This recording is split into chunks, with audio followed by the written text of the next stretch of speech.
കർഷകരുടെ ദില്ലി ചലോ മാർച്ചിനിടെ വൻ സംഘർഷം. ശംഭു അതിർത്തിയിൽ കർഷകർക്കു നേരെ പോലീസ് ജലപീരങ്കിയും കണ്ണീർ വാതകവും പ്രയോഗിച്ചു. ദില്ലിയിലേക്ക് 101 കർഷകർ കാൽനടയായി ആരംഭിച്ച മാർച്ച് പോലീസ് തടഞ്ഞതോടെയാണ് സംഘർഷമുണ്ടായത്. കർഷകർക്ക് പിന്തുണയുമായി ഗുസ്തി താരം ബജ്രംഗ് പൂനിയ രംഗത്തെത്തി. പാക് അതിർത്തിയിൽ എന്ന പോലെയാണ് കർഷകരോടുള്ള കേന്ദ്ര നിലപാടെന്ന് ബജ്രംഗ് പൂനിയ വിമർശിക്കുകയും ചെയ്തു. സംഘർഷത്തിന്റെ ദൃശ്യങ്ങളാണ് നമ്മൾ കാണുന്നത്. 5 കർഷകർക്ക് പരിക്കേറ്റു എന്ന വിവരവും വരുന്നുണ്ട്.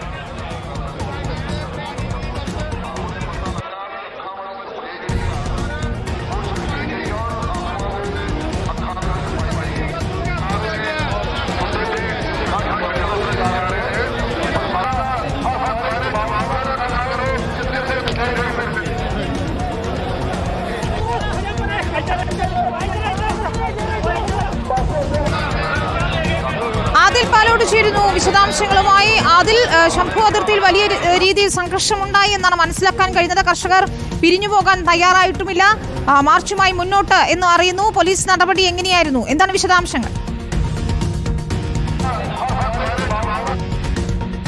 അതിൽ കേൾക്കാമെങ്കിൽ മാർച്ച് തടഞ്ഞതോടെയാണ് സംഘർഷമുണ്ടായത്. ഇപ്പോഴും കർഷകർ അവിടെ തമ്പടിച്ചിരിക്കുകയാണോ?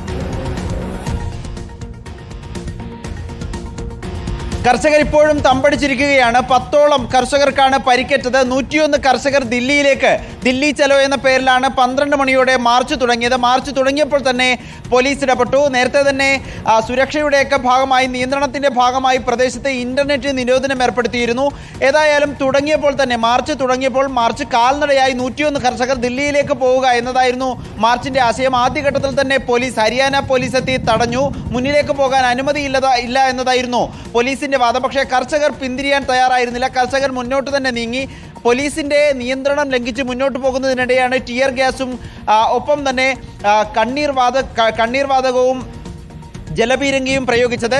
ഇതിൽ 6-ലധികം കർഷകർക്ക് പരിക്കേറ്റു എന്നതാണ് ഒടുവിൽ വരുന്ന റിപ്പോർട്ട്. ബജ്രംഗ് പുനിയ, ഗുസ്തി താരവും കോൺഗ്രസ് നേതാവുമായ ബജ്രംഗ് പുനിയ ഇപ്പോൾ സ്ഥലത്തെത്തി കർഷകർക്ക് പിന്തുണ പ്രഖ്യാപിച്ചിരിക്കുകയാണ്. പാകിസ്ഥാൻ അതിർത്തിയിൽ എന്ന പോലെയാണ് ശംഭു അതിർത്തിയിലെ കാര്യങ്ങളെ കേന്ദ്ര സർക്കാർ കാണുന്നത് എന്നതാണ് വാദം.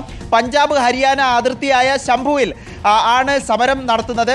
ശംഭു അതിർത്തിയിൽ കഴിഞ്ഞ ആഴ്ച 2 ദിവസം സമാനമായി ദില്ലി ചലോ എന്ന പേരിൽ മാർച്ച് നടത്താൻ ശ്രമിച്ചിരുന്നു. പക്ഷേ മാർച്ച് പൂർത്തിയാക്കാനോ ഈ അതിർത്തി കടന്നു പോകാനോ കർഷകർക്ക് സാധിക്കാത്ത സാഹചര്യമുണ്ട്. ഹരിയാന പോലീസ് തടയുകയും പിന്നീട് കർഷകർക്ക് പരിക്കേൽക്കുകയും സംഘർഷത്തിലേക്ക് നീങ്ങുകയും ചെയ്യുന്ന സാഹചര്യമാണ് കഴിഞ്ഞ 2 ദിവസവും ഉണ്ടായത്. സമാനമായി ഇന്നിപ്പോൾ സമരം നടത്തിയപ്പോഴും പോലീസ് തടഞ്ഞു. പിന്നീട് കണ്ണീർ വാതകവും ജലപീരങ്കിയും പ്രയോഗിച്ച് കർഷകർക്ക് പരിക്കേറ്റിരിക്കുകയാണ്. ഇപ്പോൾ സ്ഥലത്ത് തമ്പടിച്ച് പിരിഞ്ഞു പോകാതെ ഇരിക്കുകയാണ് കർഷകർ. ഇനി എന്താണ് നിലപാട് എന്നതുടൻ തന്നെ കർഷകർ പ്രഖ്യാപിക്കും.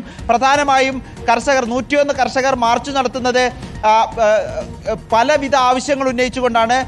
കർഷകർക്കും കർഷക തൊഴിലാളികൾക്കും പെൻഷൻ അനുവദിക്കുക, കർഷക മാർച്ചിനെ തുടർന്നും കർഷക സമരത്തെ തുടർന്നും എടുത്ത കേസുകൾ പിൻവലിക്കുക, വൈദ്യുതി ചാർജ് വർദ്ധിപ്പിക്കാതിരിക്കുക തുടങ്ങിയ ആവശ്യങ്ങളുണ്ട്. താങ്ങുവിലയ്ക്ക് നിയമപരമായ പരിരക്ഷ നൽകുക, ഈ ആവശ്യങ്ങളൊക്കെ അംഗീകരിക്കും വരെ സമരം നടത്തുമെന്നാണ് അറിയിച്ചിരിക്കുന്നത്.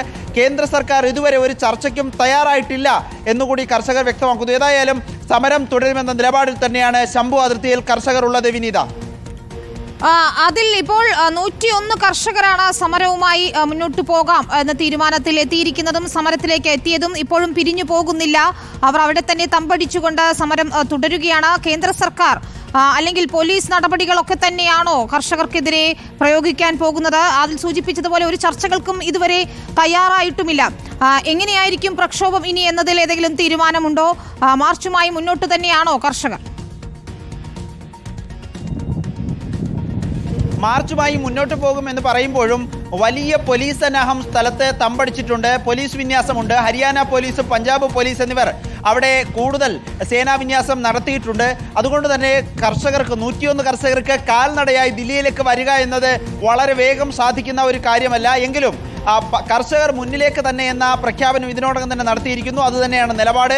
പക്ഷേ ഈ പോലീസിന്റെ നിയന്ത്രണങ്ങൾ മറികടന്ന് എങ്ങനെ മുന്നിലേക്ക് പോകുമെന്നതാണ്. പോലീസിന്റെ പരിധികൾ മുൻകടന്ന് മുന്നിലേക്ക് പോകുമ്പോൾ തന്നെ ടിയർ ഗ്യാസും ജലപീരങ്കിയും പ്രയോഗിക്കുന്ന സാഹചര്യം കൂടിയുണ്ട്. പോലീസും കർഷകരും തമ്മിൽ നിരവധി തവണ വാക്കേറ്റവും സംഘർഷവും ഉണ്ടായി. ഇതൊക്കെയാണ് ഇപ്പോഴത്തെ ശംഭു അതിർത്തിയിൽ നിന്നുള്ള കാഴ്ച. ഇനിയുള്ള നിലപാട് എന്തെന്ന് കൂടിയാലോചിച്ച് പ്രഖ്യാപിക്കുമെന്നാണ് കർഷക നേതാക്കൾ അറിയിക്കുന്നത്. കേന്ദ്ര സർക്കാർ ഒരു തരത്തിലും കർഷകരോട് അനുഭാവപൂർവമായ നിലപാട് സ്വീകരിക്കുന്നില്ല എന്നും കർഷകർ ആരോപിക്കുന്നുണ്ട്. വിനീത, ശരി, ആദിൽ പാലോടാണ് വിവരങ്ങൾ നൽകിയത്. ഏതായാലും ശംഭു അതിർത്തിയിൽ വലിയ സംഘർഷമാണ് കണ്ടത്. ജലപീരങ്കിയും കണ്ണീർ വാതകവും ഒക്കെ കർഷകർക്ക് നേരെ പ്രയോഗിച്ചു. 10 കർഷകർക്കാണ് പരിക്കേറ്റതെന്നാണ് ആദിൽ റിപ്പോർട്ട് ചെയ്യുന്നത്. ഏതായാലും കർഷകർ ഇപ്പോഴും അവിടെ തമ്പടിച്ചിരിക്കുകയാണ്. ഇനിയുള്ള പോലീസ് നടപടി എന്താണ് എന്നുകൂടി അറിയണം.